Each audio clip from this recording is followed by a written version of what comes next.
जय श्रीराम मित्रांनो. चला तर आज आपण या व्हिडिओमध्ये प्रॅक्टिस सेट 3.4 घेणार आहोत. तर 3.4 मधील पहिला प्रश्न हा आहे की in figure 3.56 in a circle with centre O length of chord A B is equals to the radius of the circle find measure of each of the following. तर आपल्याला फिगर 3.56 दिलेली आहे. या आकृतीनं आपल्याला निरीक्षण करून या 4 प्रश्नाचे उत्तर द्यायचे आहे. तर पहिला प्रश्न हा आहे की मेजर ऑफ अँगल AOB. तर आपल्याला अँगल AOB चं माप काढायचं आहे. तर आपल्याला सगळ्यात पहिले प्रश्न समजून घ्यावा लागेल. तर प्रश्न हा आहे की length of chord AB is equals to the radius of the circle. म्हणजे length of chord AB is equals to the radius of the circle. म्हणजे जी कॉर्ड AB आहे ती आहे या दोन ज्या रेडा आहे सर्कलच्या त्याला इक्वल आहे. तर AO इक्वल्स टू BO. म्हणजे जो ट्रायंगल AOB होईल याच्या तिन्ही साइड सारखे होईल. ज्या ट्रायंगलच्या तिन्ही साइड सारख्या असतात तो ट्रायंगल इक्विलॅटरल ट्रायंगल असतो. आणि इक्विलॅटरल ट्रायंगलचे तिन्ही angle O A angle B तिन्ही पण सारखे असतात. तर आता आपण सॉल्व करूया. Angle AOB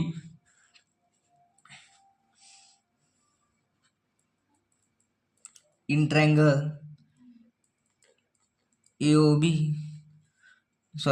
triangle AOB is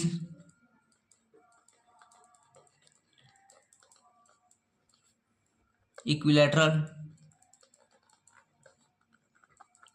triangle. Therefore angle A plus angle O plus angle B equals to, म्हणजे तिन्ही अँगल सारखे आहे, इक्वल्स टू 180 डिग्री. तर अँगल A किती होईल? अँगल A इक्वल्स टू 60 होईल. अँगल O इक्वल्स टू पण 60 होईल. अँगल B इक्वल्स टू पण 60 होईल. तर ज्या ट्रायंगलचे तिन्ही साइड्स इक्वल असतात अशा ट्रायंगलला इक्विलॅटरल ट्रायंगल म्हणतो. त्यामुळे त्याचे तिन्ही अँगल पण सेम आहे. तर आपल्याला दिलेला आहे अँगल, आपण आता आकृतीकडे जाऊया. Angle AOB. तर समजून घ्या AOB चं किती राहील? 60 डिग्री. तर आपलं पहिलंच उत्तर आहे angle AOB equals to 60 degree equilateral triangle from triangle AOB is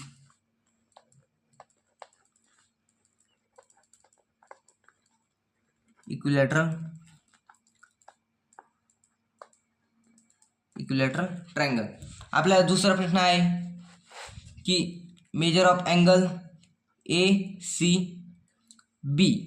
तर मेजर ऑफ अँगल ACB म्हणजे ACB हा ACB आहे इन्स्क्राईब अँगल आहे.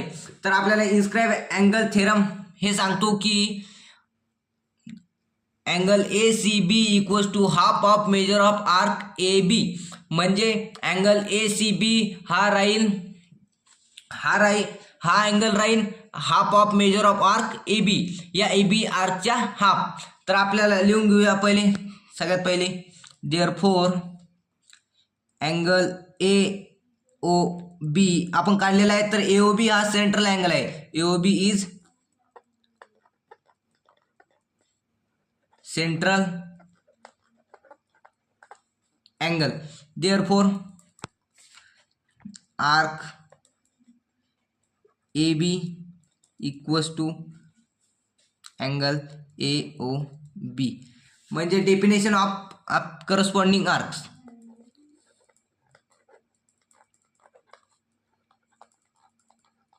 Definition of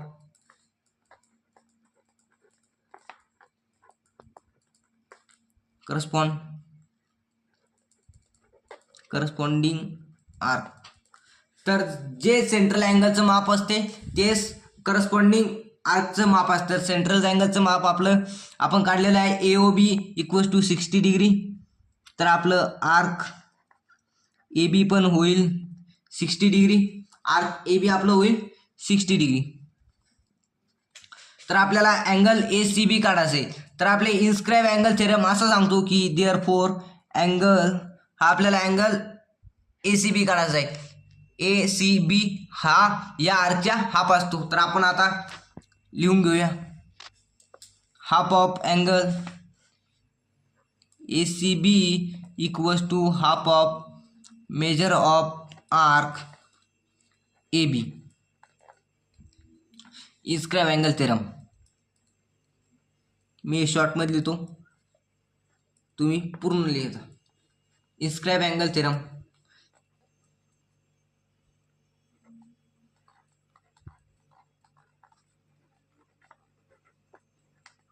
इस्क्राइब angle theorem.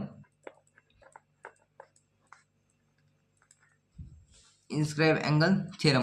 तर angle ACB equals to half of major of arc AB आपण काढलेलं आहे की 60 डिग्री. 60 डिग्री. तर इकडे 2 इकडे मल्टिप्लाय इकडे डिवाइड आहे, इकडे गेल्यावर आपण डिवाइड करून घ्या. हे 2 1 चा 2 2 13 चा 16. तर angle ACB equals to 30 degree. हे आपलं दुसरं सोल्युशन. आता आपण तिसरं सोल्युशन करूया. तिसरं आपला प्रश्न असा आहे की measure of arc AB. Arc AB. तर आर्क AB आपण पहिलेच काढून ठेवलेलं आहे. हे arc AB equals to 60 degree. Arc AB equals to 60 degree.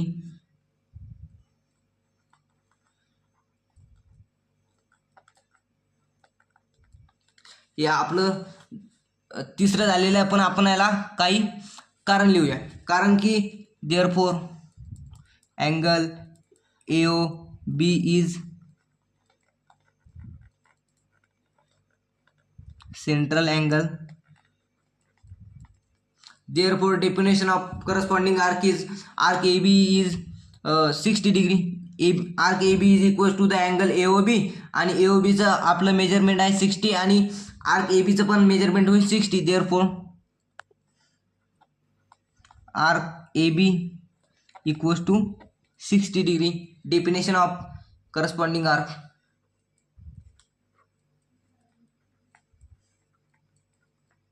Definition of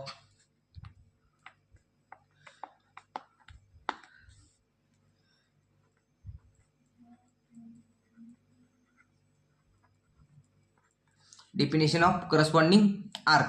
हे आपलं तिसरं झालं. तर आता चौथं दिलेलं आहे arc of ACB. Arc of ACB. Arc of ACB. तर आपण आता प्रूव्ह करू आर्क ऑफ ACB.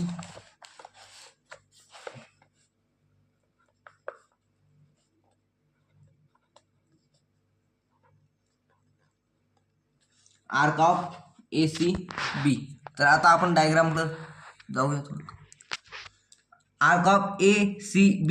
तर आता आपल्याला या आर्कचं मेजरमेंट काढायचं आहे.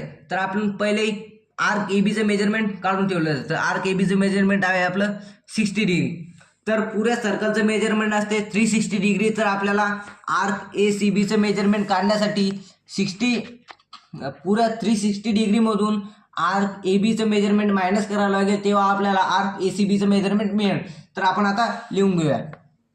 Arc ACB equals to 360 degree minus arc AB. Arc ACB equals to 360 minus arc ABचा आपलं मेजरमेंट आहे 60 डिग्री. तर arc ACB equals to 300 degree. हे आपलं चौथं आहे. तर आपला हा पहिला प्रश्न सॉल्व करून झालेला आहे. तर आता आपण पहिला प्रश्न आपल्याला सॉल्व करून झालेला आहे. तर हा व्हिडिओ आवडला असेल तर लाईक करा, सबस्क्राईब करा आणि जास्तीत जास्त शेअर करा.